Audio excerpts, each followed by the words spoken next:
2ஆம் அதிகாரம். ஆகையால் மற்றவர்களை குற்றவாளியாக தீர்க்கிறவனே, நீ யாரானாலும் சரி, போக்குச் சொல்ல உனக்கு இடமில்லை.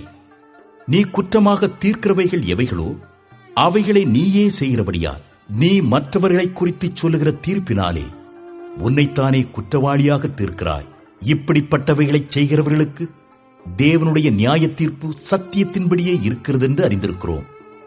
இப்படிப்பட்டவைகளைச் செய்கிறவர்களை குற்றவாளிகள் என்று தீர்த்தும் அவைகளையே செய்கிறவனே, நீ தேவனுடைய நியாய தீர்ப்புக்கு தப்பிக்கொள்ளலாம் என்று நினைக்கிறாயோ?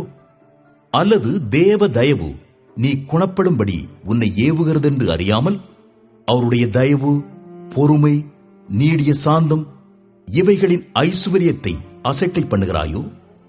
உன் மனக்கடினத்திற்கும் குணப்படாத இருதயத்திற்கும் ஏற்றபடி தேவனுடைய நீதியுள்ள தீர்ப்பு வெளிப்படும் கோபாக்கினை நாளிலே உனக்காக கோபாக்கினையை குவித்துக் கொள்கிறாயே. தேவன் அவனவனுடைய கிரியைகளுக்கு தக்கதாய் அவனவனுக்கு பலனளிப்பார். சோர்ந்து போகாமல் நற்கிரியைகளைச் செய்து மகிமையையும் கனத்தையும் அழியாமையையும் தேடுகிறவர்களுக்கு நித்திய ஜீவனை அளிப்பார். சண்டைக்காரராயிருந்து சத்தியத்திற்கு கீழ்ப்படியாமல் அநியாயத்திற்கு கீழ்ப்படிந்திருக்கிறவர்களுக்கோ உக்கிர கோபாக்கினை வரும்.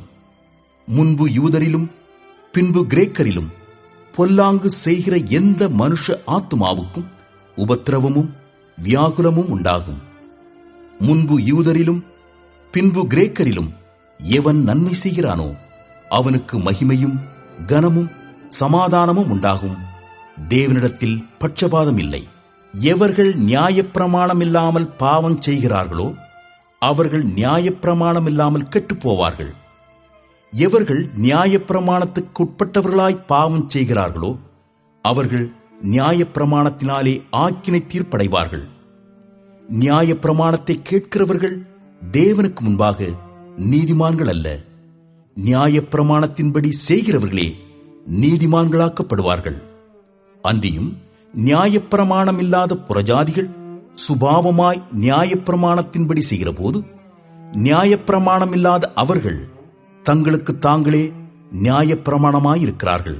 அவர்களுடைய மனச்சாட்சியும் கூட சாட்சியிடுகிறதினாலும் குற்றமுண்டு குற்றமில்லை என்று அவர்களுடைய சிந்தனைகள் ஒன்றையொன்று தீர்க்கிறதினாலும் நியாயப்பிரமாணத்திற்கேற்ற கிரியை தங்கள் இருதயங்களில் எழுதியிருக்கிறது என்று காண்பிக்கிறார்கள். என் சுவிசேஷத்தின்படியே தேவன் இயேசு கிறிஸ்துவை கொண்டு மனுஷருடைய அந்தரங்கங்களை குறித்து நியாய தீர்ப்பு கொடுக்கும் நாளிலே இது விளங்கும். நீ யூதன் என்று பெயர் பெற்று நியாய பிரமாணத்தின் மேல் பற்றுதலாயிருந்து தேவனை குறித்து மேன்மை பாராட்டி நியாய பிரமாணத்தினால் உபதேசிக்கப்பட்டவனாய் அவருடைய சித்தத்தை அறிந்து நன்மை தீமை இன்னதென்று வகையறுக்கிறாயே. நீ உன்னை குருடருக்கு வழிகாட்டியாகவும் அந்தகாரத்தில் உள்ளவர்களுக்கு வெளிச்சமாகவும் பேதைகளுக்கு போதகனாகவும் குழந்தைகளுக்கு உபாத்தியாயனாகவும் நியாயப்பிரமாணத்தின் அறிவையும் சத்தியத்தையும் காட்டிய சட்டமுடையவனாகவும் எண்ணுகிறாயே. இப்படி இருக்க மற்றவனுக்கு போதிக்கிற நீ உனக்குத்தானே போதியாமல் இருக்கலாமா?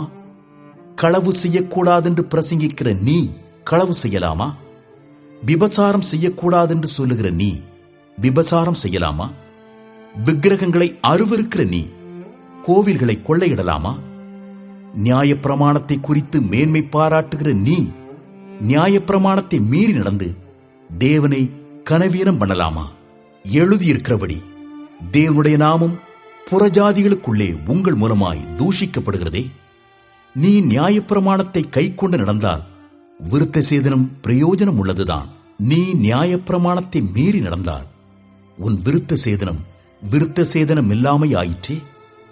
மேலும் விருத்த சேதனம் இல்லாதவன் நியாயப்பிரமாணத்துக்கேற்ற நீதிகளை கை கொண்டால் அவனுடைய விருத்த சேதனம் இல்லாமை விருத்த சேதனம் என்றெண்ணப்படும் அல்லவா?